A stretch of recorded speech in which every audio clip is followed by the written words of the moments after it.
So in this course, we're going to primarily be using Adobe Animate. Now, Adobe Animate is one of the many tools that Adobe offers. You're probably familiar with Adobe Photoshop.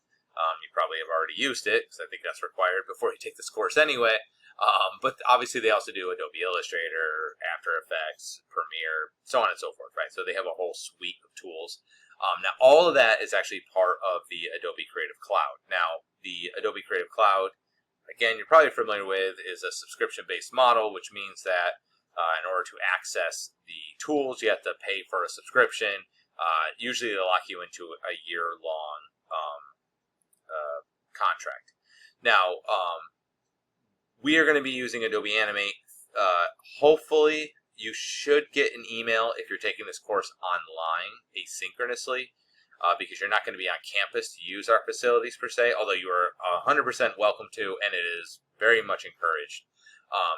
But if you are not coming in, like you might be taking this course specifically because you don't have the time to come in, I'm hoping that we'll be able to give you guys a license just for the semester, just for this semester.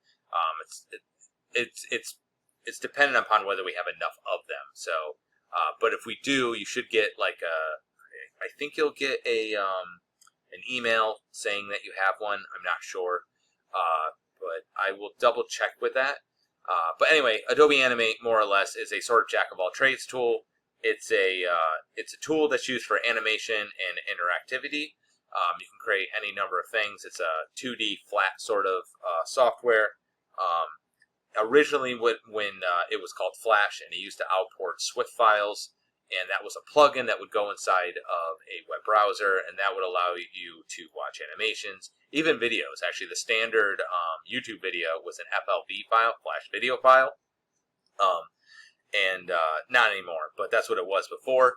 So it basically allowed you to do things that were more than just graphics and text. And then eventually they got rid of Flash. So Animate has adapted now, and now will export out HTML5 standards, which basically what that means is it will create an HTML, CSS, and JavaScript documents that will basically replicate what you make inside of it, and it will play inside of a browser. If you know anything about web design, basically what you're seeing right now on my web page, that is these three things. Okay, so it just makes it modern and standard. So anyway, that's what we're going to be using. We're going to be using Adobe Animate. Hopefully you get a license. If you do have an issue getting the license, let me know, and then I will see if I can figure it out.